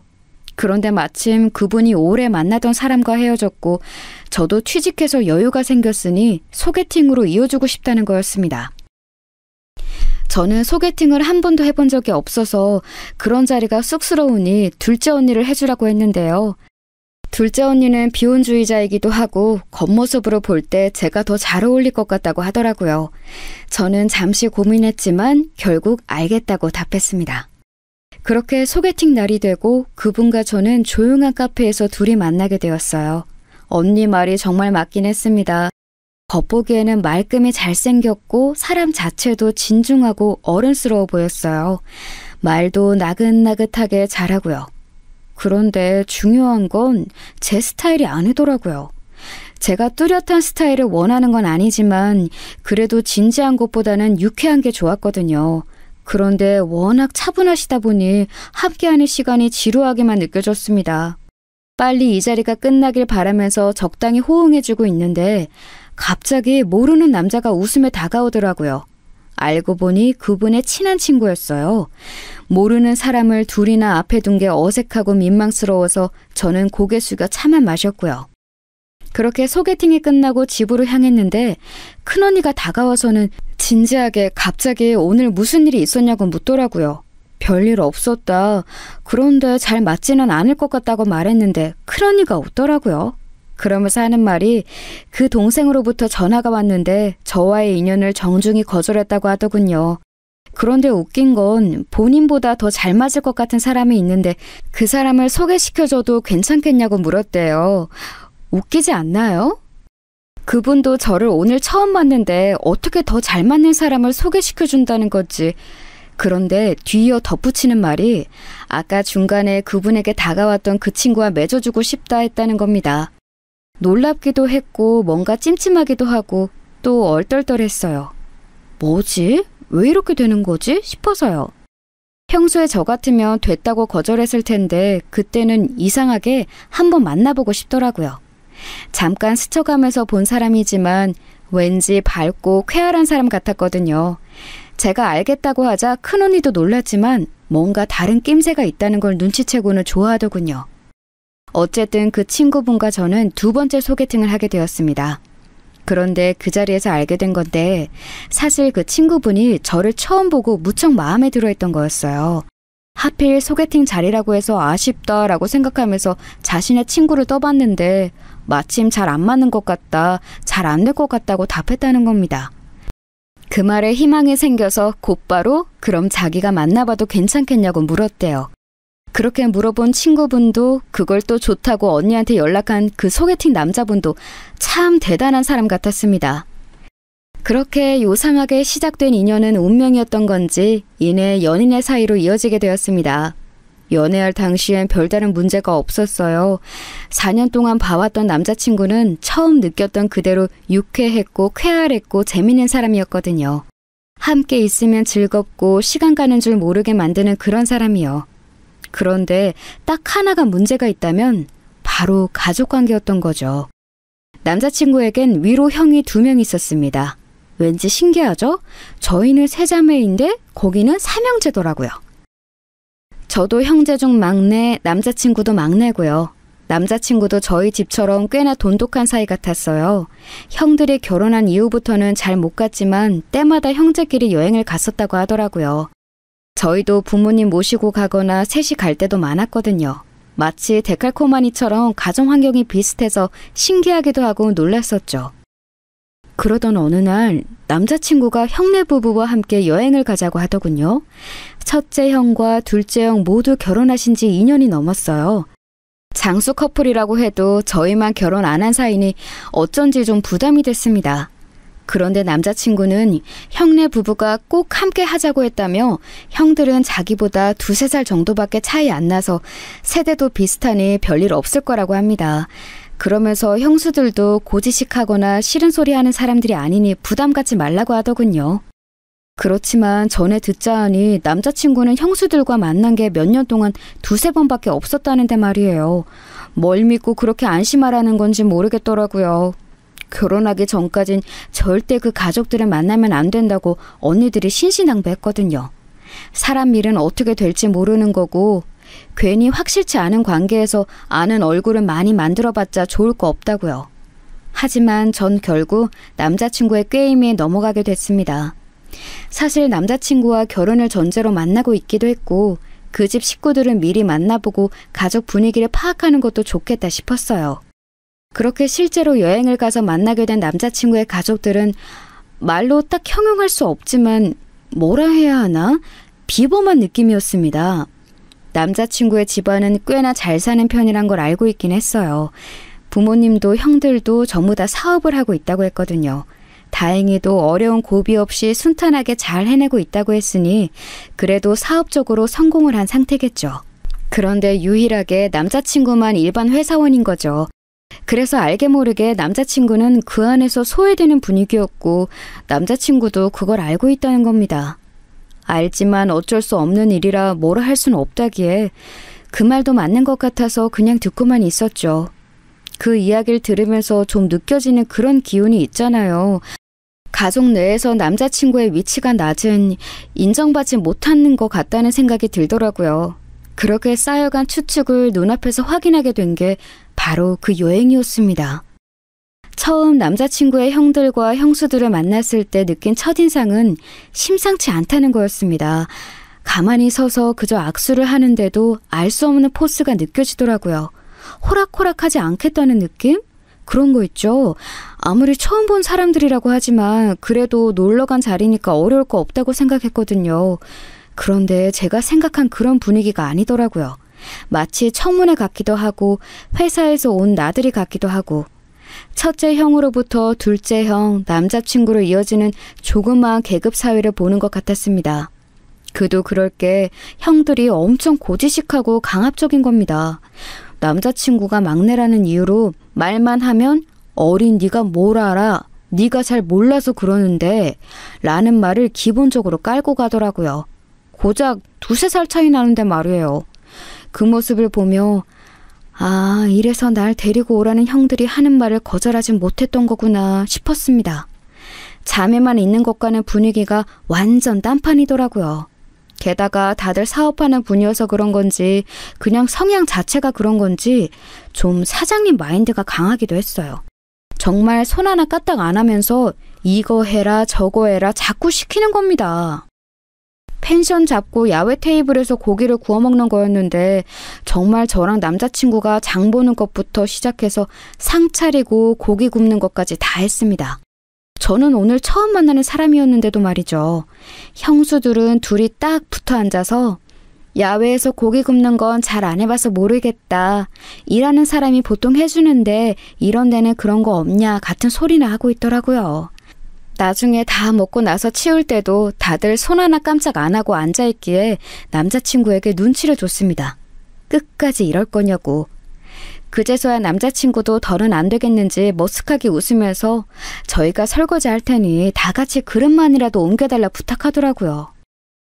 아, 누가 보면 우리 집 집들이라도 하는 줄 알았겠네요. 그날 정말 많은 이야기를 했는데 기억나는 게 별로 없네요.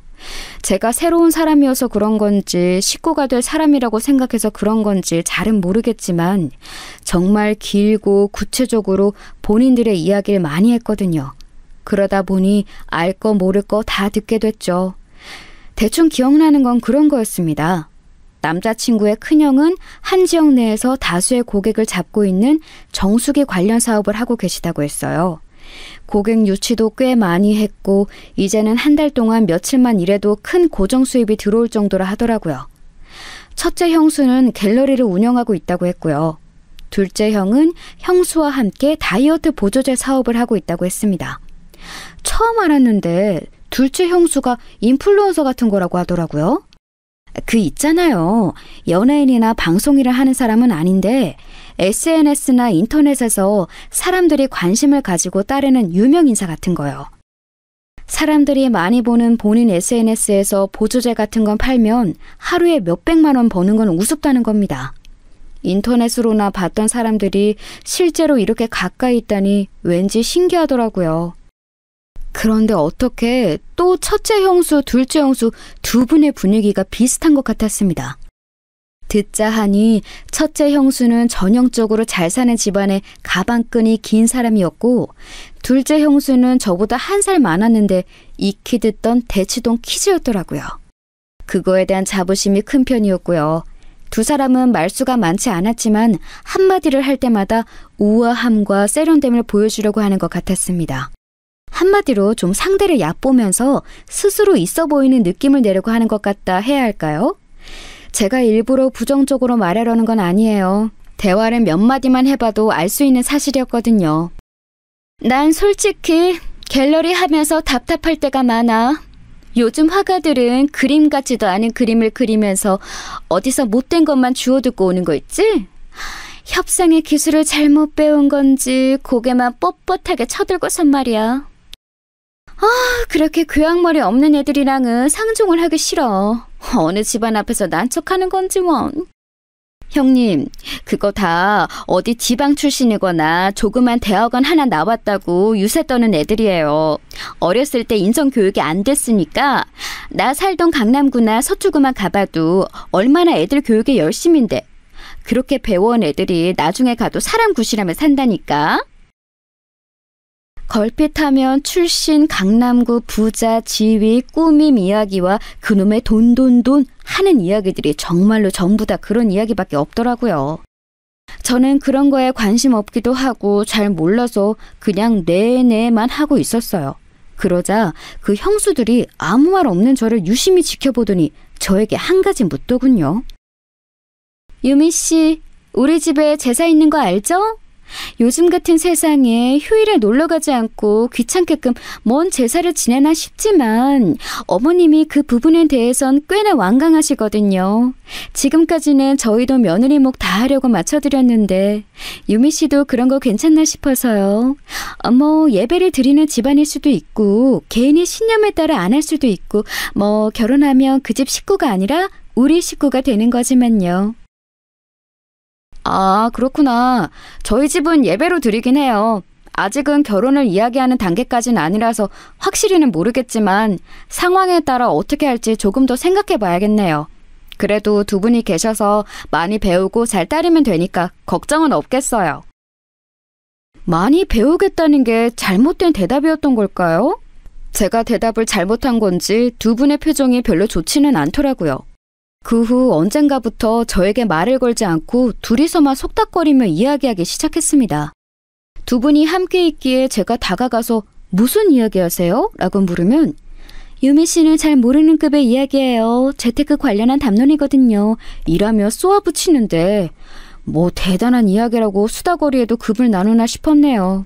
앞에선 싸우기 싫어서 함구하고 있었지만 그날 정말 속으로 욕 많이 하게 되더라고요. 그렇게 어찌저찌 정신없이 이틀을 보내고 집으로 돌아가는 길 정말로 남자친구에게 크게 화를 냈어요.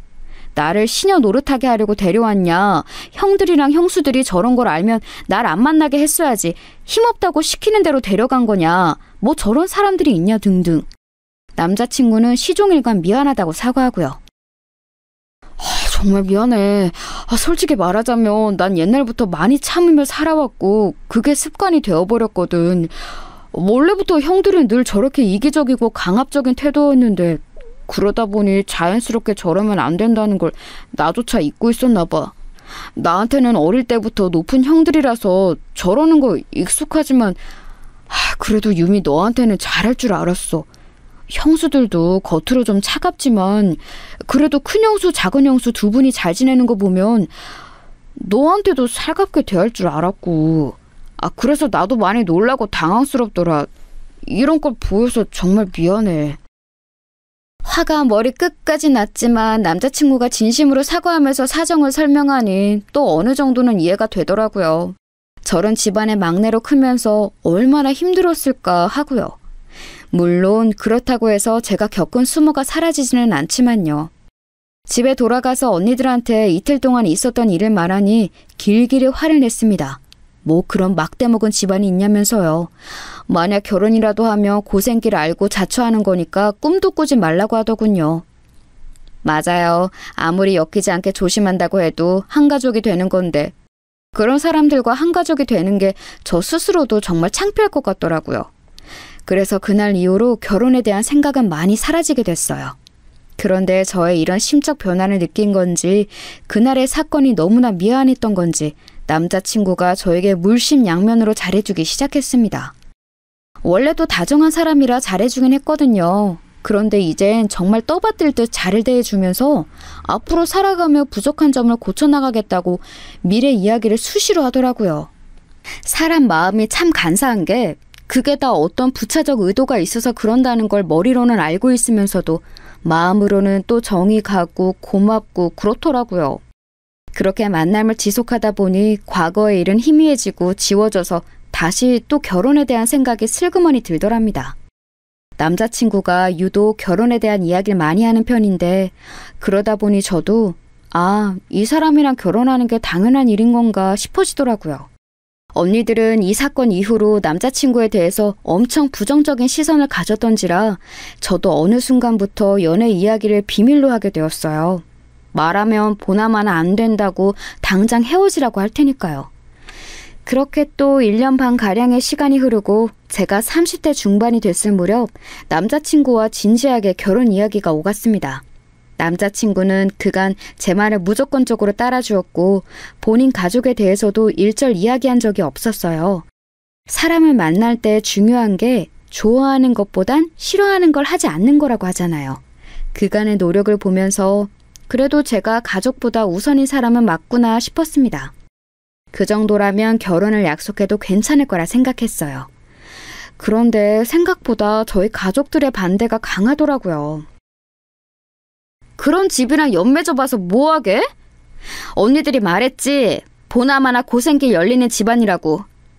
지금은 네가 그 사람만 보여서 정신 못 차리나 본데 결혼하고 나면 그 옆에 줄줄이 있는 가족들까지 보여. 그럼 따질 게 한두 가지가 아니라고. 특히 언니들이 완강하니 제가 정말 잘못된 결혼을 우기고 있는 건지 갑자기 의심이 되더라고요. 가족들이 반대하는 일은 하고 싶지 않기도 했고요. 그래서 이 상황을 남자친구에게 전했는데 그 사람도 어느 정도 이해가 된다고 하네요. 과거에 그런 일이 있었고 집안과 집안과의 맺음이니 생각을 안 할 수 없는 부분이라고요. 그러면서 본인이 직접 저희 언니들을 만나고 싶다고 하는 겁니다. 언니들도 그 잘난 얼굴이나 보자면서 흔쾌히 알겠다 했고 결국 넷이서 만나게 되었죠. 남자친구는 평소처럼 웃는 얼굴로 언니들을 맞이했고 자연스럽게 분위기를 풀어갔습니다. 언니들 표정은 남자친구를 잡아먹을 듯이 냉담했지만요. 그런데 남자친구가 꽤나 만반의 준비를 하고 왔더라고요. 인사말이 끝나자마자 언니들에게 무슨 종이 묶음을 하나씩 나눠주는 겁니다. 거기엔 남자친구의 신상, 가족관계, 가족들 정보, 집안 상황 등이 구체적으로 나열되어 있었어요. 이상한 사람처럼 주민번호도 적어놨더라고요. 다행히 맨 뒷자리는 안 적혀 있었지만 그걸 본 언니들도 적잖이 당황한 듯 보였습니다. 그러면서 남자친구가 하는 말이 걱정하시는 바 다 알고 있습니다. 지난번 일 때는 제가 많이 어리석고 생각이 짧아서 유미를 많이 힘들게 했지만 그 일로 인해서 저도 많이 달라지려고 노력하고 있어요. 유미와 결혼하게 된다면 우리 집안에서 절대 소외되거나 무시받는 일이 없도록 하겠습니다. 만약 그런 상황이 오면 제가 적극적으로 나서서 대신 소리 내도록 할게요. 전해드린 건 제 모든 신상 정보가 담긴 담보예요. 저도 제 이름 걸고 약속한다는 뜻입니다. 제가 유미에게 실수를 하거나 잘못을 할 때마다 하나씩 까발리셔도 돼요. 그렇게 되지 않기 위해 최선으로 잘할게요. 믿어주세요. 만나서 인사할 때까지만 해도 웃는 얼굴로 일관하던 남자친구가 본론을 이야기할 때는 웃음기를 싹 거두고 그 어느 때보다 진지하게 말을 이어갔습니다. 결혼하기까지 한 그 모습에 저도 많이 놀랍더라고요. 언니들은 얼마나 진심인 건지, 형들이 어디까지 간섭하는 편인 건지, 형수들은 얼마나 자주 만나는지 등등 신상 종이에 적히지 않은 것들에 대해서 이것저것 물어보았어요. 그때마다 남자친구는 솔직하게 그렇지만 걱정하지 않아도 되는 이유를 덧붙여 대답했습니다. 그 모습에 언니들도 어느 정도 수긍하게 된 것 같고요. 집에 돌아오면서 언니들은 결국 결혼을 허락해 주었어요. 직접 만나보니 그래도 괜찮은 사람 같고 미래에 대한 생각도 뚜렷한 것 같다고요. 다만 시댁 문제는 남자친구의 의지대로 움직일 수 없는 문제기에 여전히 걱정된다고도 했죠. 저도 물론 그렇지만 어쨌든 남자친구를 믿어보고 나아가 보기로 했습니다. 상견례를 하기로 한 날이었어요. 결혼한 분들은 아시죠? 상견례 날 얼마나 떨리고 긴장되는지. 양가 선물도 신경 써서 준비하고 음식점도 지역 내에서 가장 괜찮다고 소문난 곳으로 예약해서 준비했죠. 그런데 그날 그 자리는 분명 그쪽 부모님과 우리 쪽 부모님만 모시고 6명이서 소박하게 진행하기로 했었거든요. 그런데 갑자기 당일 식사하고 있는 가게에 형수 2명이 마침 식사하러 왔는데 보았다며 자리에 합석하겠다는 겁니다. 어떻게 이런 우연이 있지? 오랜만이에요, 유미씨. 이렇게 된 거 같이 식사해요. 우리도 가족인데 뭐 어때? 괜찮죠, 어머님, 아버님? 아니, 서울 시내 음식점이 거기만 있는 것도 아닌데 어떻게 거기서 그렇게 마주치나요? 게다가 형수 2명 모두 다요. 심지어 우리 부모님한테는 양해도 구하지 않고 냅다 앉으려는 게 기분이 영 안 좋더라고요. 뭔가 의심스러웠지만 하도 반가운 척하기에 어쩔 수 없이 그냥 저도 웃으며 맞이했습니다. 예비 시부모님도 당황하신 듯 했지만 달려드는 2 사람을 막아낼 힘은 없어 보이셨죠. 전 만약 헛소리하며 당장 나가라고 해야겠다고 속으로 다짐하고 있었습니다. 그렇게 진상 형수들이 자리에 앉으려는데 남자친구가 굳은 표정으로 앞을 막으며 나섰습니다. 오늘은 상견례 자리예요. 형수님, 양가 부모님과 함께 식사하는 자리니 형수님들과는 다음번에 자리를 마련할게요. 딱 잘라서 거절하는데 제가 알던 사람이 아닌 줄 알았네요. 그렇게 단호히 말하니 그 드세던 형수들도 아무 말 못하더라고요. 그래도 전에 했던 말이 거짓은 아니었다는 걸 확인하게 돼서 내심 뿌듯했습니다. 형수들은 알겠다며 그렇게 돌아갔어요. 저희 부모님도 익히 형수들에 대한 이야기를 저를 통해 들었었기 때문에 넌지시 그쪽 부모님에게 물었어요. 원래 저렇게 다들 가까운 사이시냐고요. 그랬더니 어머님이 말씀하시길 원래는 전혀 그렇지 않았다며 결혼 초반에는 큰 형수, 작은 형수 둘이 만날 때마다 지지고 볶고 싸웠대요. 큰 형수는 텃세가 심하고 아랫사람을 잡으려는 군기가 너무 강해서 어머님도 혀를 내두를 정도였다는 겁니다. 거기서 어머님이 말씀해 주셔서 처음 알게 된 게 사실 큰 형수는 잘 사는 집안이 아니라는 거예요. 어렸을 때부터 힘들게 자랐고 밑으로 동생이 줄줄이 있어서 첫째 노릇 하다 보니 지금까지도 저렇게 윗사람처럼 구는 것 같다고 하시더라고요. 그 말에 엄청 놀랐어요. 누가 봐도 태생이 금수저인 척하면서 온갖 귀티 부티는 다 냈었는데 그런 비밀이 있으니까 남편도 어느 정도는 알고 있던 눈치긴 하더라고요. 갤러리는 무슨 돈으로 했을까 싶었지만 그래도 지금 잘 꾸미고 다니니 벌이가 꽤나 안정적인 거겠죠. 큰 형수가 그렇게 기를 누리려고 하면 둘째 형수는 고분고분하게 듣지 않고 일일이 말대꾸를 했다고 해요. 툭 하면 대들고 모임 있는 날에는 일부러 늦고 핀잔 주면 기분 나쁘다며 일어서 버리고요. 둘째 형수도 보통이 아니더라고요. 지금은 서울 근교 지역에서 사는데도 본인이 소위 대치동 키즈였다는 것에 자부심이 엄청 컸대요. 그 꼴이 보기 싫었던 건지 한 번은 첫째 형수가 둘째 형수한테 있는 척 하지 말라고 해서 대판 싸우고 그랬다 하더라고요. 그런 식으로 늘 둘이 부딪혀서 골머리를 앓았는데 말릴 방법이 없어서 그냥 두셨다고 해요. 남자친구 형들도 못 말릴 정도라고 했으니까요. 이 또한 남자친구도 모르는 이야기였는지 놀라더라고요. 그러던 어느 날 할머님 제삿날이 돼서 제사상을 차리는데 아버님이 갑자기 쓰러지셨대요. 심각한 일은 아니었지만 집에서 요양이 필요하셨던지라 어머님이 다른 일에 신경을 못 쓰시는 상황이셨나 봐요. 원래는 며느리들에게 설거지도 안 시키는 분인데 이번 한 번만 부탁하셨대요.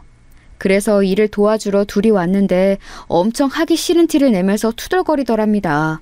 그 모습이 섭섭하고 보기 싫어서 어머님이 한 소리 하셨는데 그때 둘이서 쑥덕거리더니 그 뒤로 화해한 건지 뭔지 갑자기 아이 둘이 딱 붙어서 다니더라는 겁니다. 아마도 시댁 욕하면서 서로 쿵짝이 맞아 친해진 것 같다고 웃으며 말씀하시는데 어쩐지 시어머님이 짠하게 보일 정도라고요. 그간 쌓인 게 많으셨던 건지 줄줄이 이야기를 하시다가 급히 갈무리 하시며 상견례 자리에서 며느리들 흉봐서 죄송하다고 사과하셨죠. 괜찮다고 말씀드리면서도 어머님이 그간 고생이 이만저만이 아니었겠다 싶었습니다. 사실 저런 며느리들이 있으면 시어머님도 그만큼 기가 셀 거라고 생각되기 마련이잖아요. 그런데 제 걱정과는 달리 오히려 굉장히 유순한 분 같더라고요. 하여튼 그렇게 둘이 마치 단짝처럼 지냈는데 알고 보니 앙숙이었다는 게 정말 웃겼습니다. 그렇게 들으니 오히려 별로 무서워하지 않아도 될 것 같아요. 그저 겉으로 보기에 허세 가득한 내실이 없는 사람들이란 걸 아니까 그냥 저도 저대로 나서도 될 것 같더라고요. 그런데 그건 제가 그 두 사람을 너무 얕잡아 본 거였습니다. 이제는 손윗동서가 된 두 사람, 결혼식을 올릴 때까지 그 형님들은 보지 못했어요. 남자친구가 의도적으로 자리를 피하기도 했고 저도 일이 불규칙하게 몰려서 정신이 없었거든요. 남자친구 말로는 형들이 섭섭해하면서 식전에 안 보여줄 거냐고 물었다던데 몇 번 대답 안 하니 그들도 더는 캐묻지 않았다고 하더라고요. 저번에 상견례 자리에서도 그렇고 이번에도 그렇고 아무래도 그들은 새 식구가 될 그리고 손아래 동서가 될 저에 대해 관심이 큰 것 같았습니다. 어떻게 말하면 자기의 유익한 편이 될 건지 귀찮은 적이 될 건지 판단하려고 하는 게 아닐까 싶었어요. 그런데 아무래도 제가 순순히 따를 것 같지 않으니 저를 길들이려고 하는 건지 계속 자리를 마련하려고 하더라고요. 마주해봤자 나만 피곤해지니 무조건 피하는 게 상책이라는 생각이 들었습니다. 피할 수 있을 때까지 피하는 걸로요. 그렇게 식을 치르고 어찌저찌 바쁜 신혼여행까지 다녀온 후였어요. 결혼하고 시댁에서 처음으로 다 같이 모이는 자리가 생겼습니다. 사실 정말 가기 싫었고 걱정도 태산이었거든요. 그간 피해 다녔다는 걸 그들도 알 텐데 또 뭐라고 궁시렁댈지 벌써부터 눈에 보이는 것 같아서요. 그런데 마침 너무나 시기적절하게 제가 코로나에 걸린 거예요. 아무래도 신혼여행 끝즈음에 옮은 것 같은데 모임 이틀 전날부터 증상이 나타나서 결국 식사 자리엔 저와 격리하고 있던 남편만 가게 되었죠. 핑계가 아니라 정말 아팠기 때문에 떳떳했어요.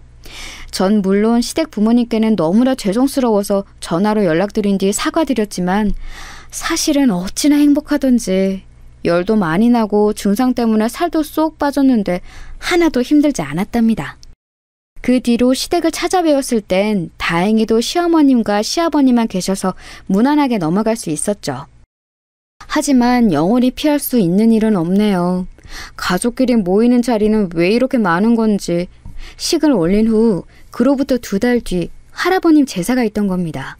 시어머님은 듣던 대로 제사에 대해서 고집이 있는 분이셨어요. 어떠한 상황이라도 본인 손으로 꼭 준비해야 한다고 생각하셨고 정석대로 갖춰서 상을 차리려고 하셨죠. 가끔 보다 보면 제기가 엄청 많고 음식도 으리으리하게 차려질 제사상 있잖아요. 시어머님이 말씀하신 게 바로 딱 그 정도의 규모였습니다. 그걸 매번 혼자서 상을 차리셨다니 정말 대단하신 분 같았어요. 큰형님은 본인들이 그간 제사 음식 차리는 걸 도왔다고 하지만 전에 듣자 하니 그것도 딱 2번 정도였다고 하더라고요. 그것마저도 전을 해온다 해놓고 밖에서 사와서 혼났었고 나머지 하나는 작은 형님과 투덜거리다 혼났던 그때였고요. 그래도 시집와서 첫 번째로 맞이하는 제사이기도 했고 어머님께 그간 죄송한 것도 있어서 제대로 도와드려야겠다 싶었습니다. 저희 친정엄마도 음식을 잘하시고 언니들도 요리가 취미여서 음식하는 건 어깨너머로 많이 배웠었거든요. 사전에 미리 공부까지 하면서 준비했죠. 그렇게 제사를 앞둔 일주일 전날 어머님이 팔을 다치셨습니다. 운동으로 아침 수영을 다니시는데 수영센터에서 그만 넘어지셨다고 하더라고요. 오른쪽 팔꿈치부터 팔목까지 깁스를 하셨는데 그것 때문에 일주일 내내 다른 생활을 할 수 없는 상황이셨습니다. 저는 집으로 찾아뵈어 제가 직접 한 몇 가지 반찬을 전해드리기도 하고 밖에서 음식을 포장해 저녁을 챙겨드리기도 했어요. 어머님이 어찌나 고마워하시던지. 아버님은 원래 가사일에 손 하나 깜짝 안 하시는 분이라 어머님이 걱정을 많이 하셨거든요. 아주버님들이 누굴 닮았나 했더니 아버님을 닮은 거였나 봐요. 하여튼 시어머님은 제게 고마운 게 많지만 그럼에도 제사상은 차리지 않을 수 없다며 미안한 부탁을 하셨어요. 그런데 어떻게 거절할 수 있겠나요? 그런 사정 때문에 제사상은 결국 저랑 형님들이 준비하게 된 거죠. 모이기 전날 큰형님이 저에게 전화를 해 이런 말을 하셨어요. 동서, 이제야 그 바쁜 얼굴 보겠네? 동서가 안 보이는 동안 우리가 상 차리고 고생했으니까 이번엔 동서가 힘 좀 써봐. 뭐 안 돕겠다는 건 아니고 우리도 가서 이것저것 힘 보태긴 할게. 아, 작은 동서가 보는 거지? 그래도 처음으로 준비하는 제사인데 재료비 너무 아끼지 말고. 그건 뭐 어머님이랑 아버님한테 이것저것 챙겨드리며 뒤에서 혼자 애쓴 것 같던데 그런 것처럼 이것도 효도하는 마음으로 잘 준비해보자고. 잘할 수 있지? 딱 봐도 제가 시부모님 챙겨드는 걸 고가워하는 뉘앙스였습니다. 그래도 이제 곧 볼 사람인데 괜히 얼굴 붉힐 일 만들지 말아야겠다 싶어서 꾹 참으며 알겠다고 답했어요. 그렇게 제삿날이 되고 하필 남편은 급히 지방으로 출장에 잡혀서 오지 못했어요. 혼자 갈 수 있겠냐기에 그러겠다고 말했습니다. 마음에 걸려있지만 뭐 그렇다고 간다고 한 걸 이제 와서 도로 물릴 수도 없는 일이니까요. 다 사람끼리 하는 일인데 별일 있겠나 싶기도 했고요. 그렇게 저는 오전부터 장을 본 후 곧바로 올라가서 혼자 음식을 준비했습니다. 어머님은 옆에서 한쪽 팔로 일을 하시며 이것저것 지시해 주시고요. 그래도 왼손으로는 한계가 있으니 거의 제가 다 한 셈이죠. 제가 땀을 뻘뻘 흘리며 음식을 하다가 고기 냄새가 역해서 잠시 쉬는데 어머님이 다가오셔서 종이봉투를 하나 주셨습니다. 열어보니 100만 원이 들어있더라고요. 오늘 장 본 거랑 음식 해준 값이라고 하시면서요. 너무 많다고 거절해도 제가 받아야 마음이 편하다면서 억지로 떠미셨죠. 많이 서럽긴 했는데 그래도 마음이 좀 풀리긴 하더라고요. 그렇지만 형님들은 여전히 제 마음을 불편하게 했습니다. 낮즈음에는 오겠다고 했는데 오후 4시가 넘어도 모습을 보이지 않더라고요. 5시가 될 즈음에서야 두 형님들이 한 번에 오셨습니다. 아주버님들은 일 때문에 못 오셨고요. 큰형님은 일찍 올 수 있었는데 교통비가 아까워서 작은 형님 시간에 맞춰 한 차로 오느라 늦었다는 겁니다. 그게 말이라고 하는 얘긴지. 어머님도 연신 기침을 하며 불편한 기색을 보이셨지만 눈치도 안 보는 건지 오는 길에 유명 디저트 가게에 있어서 사왔다며 하하호호 둘이 아주 신났더라고요. 부엌에 잠깐 들려서 음식 다 됐네 고생했어 동서라고 저에겐 딱 한마디 했네요. 저도 좀 화가 나서 아직 절은 안 했어요. 형님이 맡아주시겠어요? 라고 말했는데 못 들은 채 하더랍니다. 그럴 거면 왜 물어본 건지.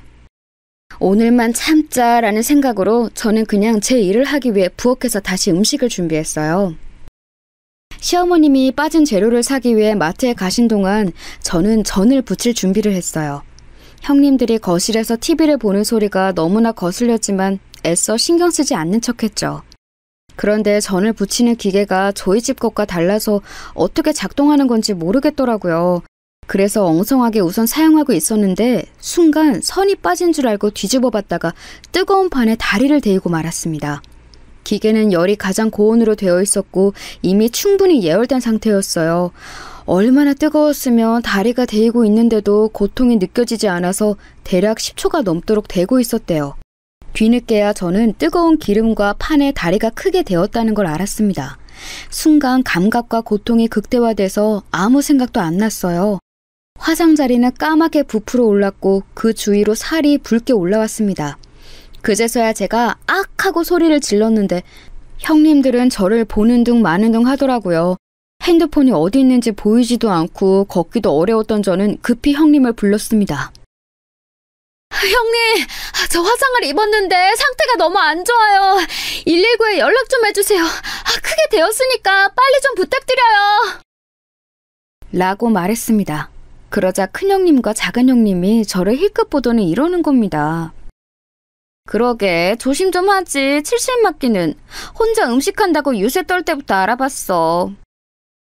그러니까 화상이 뭐 대수라고 119까지 불러. 그냥 찬물로 좀 닦아내면 되지. 곱게 자란 것도 아니면서 왜 유난이야? 지금 이게 장난처럼 보이세요? 사람이 다쳤다고요. 지금 걷기가 힘드니까 신고만이라도 해주세요. 빨리 부탁드릴게요. 알았어, 알았다고. 여기 먹던 커피는 다 먹고 119 불러줄게. 기다려. 사람이 다쳤다는데 어떻게 이럴 수 있나요? 결국 저는 핸드폰을 찾기 위해 상을 짚고 일어나 방으로 기다시피 해서 갔습니다. 그런데 방에도 핸드폰이 안 보이는 거예요. 보니까 어머님이 마트에 가실 때 아무래도 제 폰을 착각해서 가져가신 것 같더라고요. 어머님 폰을 발견했지만 배터리가 없는지 꺼져 있었고요. 급한 대로 앞에 보이는 형님의 핸드폰을 잡았는데 그마저도 뺏어가더라고요. 그러면서 말하길 어머, 지금 누굴 걸 함부로 만지는 거야? 못 배워 먹어도 한참 못 배웠네. 동서, 아까 형님 말씀 못 들었어? 이것만 다 마시고 전화해준다 했잖아. 동서가 참아. 아주 큰 병선 앞신 것 같으니까. 그러게 우리한테 잘 좀 하지. 어머님 말고 우리한테 잘 보이려고 했으면 이런 험한 꼴까진 안 보잖아. 가족끼리 피하고 무시하고 그러면 못 써. 막내 동서, 우리가 얼마나 잘해주려고 했는데 그 속내도 모르고. 그제서야 큰형님은 폰을 들어 신고를 했습니다. 제가 다치고 나서 15분가량이 흐른 뒤였죠. 저는 다시 화장실로 가서 찬물을 약하게 틀어 상처 부위에 댔습니다. 맨달이어서 화상의 정도가 심했고 분명 흉터가 크게 남을 정도로 컸죠. 하필 퇴근 시간과 겹쳐서 119가 늦게 도착했습니다. 저는 들것에 들려서 병원으로 향했습니다. 3도 화상이었고 보통 기름에는 2도 화상 정도 있는데 저는 훨씬 더 심각한 정도라고 했습니다. 피부 이식 수술까지 받아야 했고 제대로 치료하지 않으면 심한 후유증이 남을 거라고 했어요. 한시라도 빨리 응급처치를 해야 하는데 시간이 어느 정도 지난 것도 문제였죠. 너무나 절망적이었습니다. 하필 다리에 평생 남을 흉터가 생길 거라니. 고통도 고통이었지만 당시 형님들의 태도 때문에 우라가 치밀어 올랐어요. 인간이 어떻게 그럴 수 있나요? 그날 그때를 생각하면 도저히 잠이 오지 않을 정도였습니다. 저는 남편과 시어머님에게 이 사실을 알리면서 형님들은 인간도 아니고 다신 상종하지 않겠다고 말했습니다. 어머님도 형님들의 행동에 단단히 화가 나서 크게 혼내셨다고 했어요. 하지만 그건 저에게 별로 중요치 않았어요. 분명 그 인간들은 한 귀로 흘렸을 테고 제가 다친 것에 기뻐하고 있었을 테니까요. 그걸 상상하며 정말 제대로 앉아있기 힘들 정도였습니다. 당장이라도 가서 쌍욕을 하고 흠신 두들겨 패고 싶은 심정이었거든요. 그 인간들 저에게 사과 한마디도 없었습니다. 아주버님들이 남편을 통해 전화해서 괜찮냐고 묻는 정도였죠. 결국 전 스트레스가 극에 달했는지 저는 매일 밤 악몽을 꾸었고 늘 꿈에서 누군가와 싸우는 꿈을 꾸며 계속 소리를 질렀어요. 아마도 형님들이었겠지만요. 그렇게 자주 깨어 남편을 붙잡고 얼마나 울었는지 모릅니다. 매일 두 동서를 저주했어요. 똑같이 당했으면 좋겠다고 엉엉 울면서 말했습니다. 남편은 제 말을 묵묵히 들어주고 안아주었죠. 그렇게 지옥 같은 2주가 지나고 다리 치료 때문에 병가를 내고서 집에서 쉬고 있는데 갑자기 집으로 형님들이 들이닥쳤습니다. 초인종을 마구 누르면서 당장 나오라 하더라고요. 저 사람들이 이제 대놓고 뻔뻔하게 나오기로 한 건지 아닌 단체로 정신이 나간 건지 영문은 알 수 없었습니다. 그때 남편에게서 전화가 왔어요. 형수들이 찾아갔을 텐데 절대 문 열어주지 말라고요. 본인이 곧 도착하니까 조금만 참으라 하더라고요. 저는 알겠다고 하고 그냥 방 안에 있었습니다. 잠시 후 현관 앞에서 싸우는 소리가 들렸고 남편이 들어왔습니다. 곧이어 형수들도 들어왔죠. 어떻게 사방님이 그럴 수가 있어요? 하고 나서 그렇게 깽판 부려놓으면 내가 모를 줄 알았어요? 깡패야 뭐야 대체 너? 아니 나 신고한 것도 성우 씨죠? 이제 보니 우리 둘한테 작정하고 덤빈 거네. 나 이대로는 절대 못 넘어가요. 사람 잘못 건드렸어. 둘 다 안 계실 때 한 일이라 설명을 못 드린 것 같은데 그럼 이제 설득해 드릴게요. 첫 번째 큰형수. 형수, 학원 차릴 때 큰형이 자금 부족하대서 제가 자금 내뒀죠? 그거 차용증도 있는데 기한 한참 지날 때까지 돈 안 갚았죠 저한테? 미술 학원 차려놓고 갤러리 하는 척하면서 꼴값 떠는 거 다 봐줬더니 가족한테 사기를 치려고 해요? 신고하세요. 나도 맞고소하고 그쪽이 무슨 짓 했는지 나도 동네방도 다 떠들 테니까.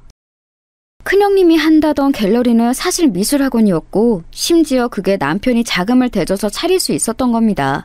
남편은 여태껏 그걸 눈 감아주고 있었던 거예요. 그런데 이번에 학원에 가서 원장 나오라고 일부러 크게 소란을 피웠고 일부러 큰형님에 대한 나쁜 소문을 낸 겁니다. 이 사실을 작은 형님도 몰랐던 건지 커다래진 눈으로 큰형님에게 묻더군요. 갤러리는 거짓말이었냐고요. 큰형님이 대답을 제대로 하지 못하고 어물쩡대자 남편이 말을 이어갔습니다. 그리고 작은 형수, 그 보조제 허위 과정 광고인 거 아시죠? 성분 속여서 판 거잖아요. 작은 형은 모르고 있던데 그대로 두면 우리 형까지 점점 더 날아갈까봐 제가 신고했어요.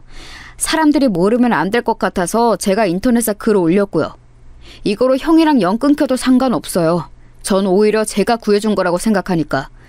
그래도 형수 머리 나쁜 거 티내지 말고 떳떳하게 살자고요. 그놈의 대치동 그만 좀 대고 지금 본인이 어디 살고 있는지 어떻게 살고 있는지 현실 좀 직시하고요. 형수 두 분 다 제 와이프가 도움이 필요할 때 인간성을 버리고 무시했지만 저는 두 분을 구제해드린 거예요. 인간 쓰레기로 더는 살지 않게. 남편 말이 끝나자마자 형님들은 남편에게 달려들어 구타하고 옷을 찢고 난리도 아니었습니다. 저도 곁에서 말리면서 거의 아수라장이 되었죠. 그런데 남편은 이런 걸 알고 있었는지 미리 경찰에 신고를 해두었더라고요. 때마침 경찰이 들어왔고 남편은 두 형님을 폭행죄로 고소했습니다. 남편은 제가 그 일을 당한 뒤 혼자서 복수를 준비했고 이렇게 큰일을 벌렸어요. 절대 그런 사람이 아닌데 제가 힘들어하는 모습을 보니 도저히 참을 수가 없다고 했습니다. 어떻게든 두 사람이 망하는 걸 저에게 보여주고 싶었다고 하더라고요. 물론 대가는 있었습니다. 두 형과 연이 끊겼고 시댁의 분위기는 그야말로 풍비박산이 돼버린 거예요. 하지만 남편은 후회하지 않는다고 했습니다. 전으로 돌아가도 똑같이 했을 거라면서요. 자신이 여태껏 형들의 폭언과 형수들의 만행을 참아온 건 가족이어서 그런 거였지만 이제 자신의 사람을 건드렸으니 더는 참지 않는다고 말하더군요. 결혼 전 남편이 약속한 말이 진심이었다는 걸 또 한 번 알 수 있었죠. 그런 남편이 고맙기도 하고 한편으론 제정신이 아닌 것 같아서 웃음이 나기도 했네요. 지금 저희는 이사를 했고 시부모님과 간간히 전화를 주고받는 정도로 연락을 이어가고 있습니다. 폭행죄에 대해서 남편은 절대 합의해주지 않고 있는 상황이에요. 무릎 꿇고 사과라도 하고 싶다며 형님들이 연락을 해왔는데 늘 그들이 그래왔듯 못 들은 채 하고 있는 중이죠. 최대한 끝까지 가보려고 합니다. 제 안의 응어리가 완전히 사라질 정도로요. 그래도 이제 밤에 잠은 잘 자게 돼서 그나마 다행인 것 같아요. 치료하면서 남편과 서로 마음을 위로하고 치유하면서 다시 또 열심히 살아가려고 합니다. 그 두 사람의 결말이 최악이길 기도해 주세요. 지금까지 제 이야기를 들어주신 여러분 감사합니다.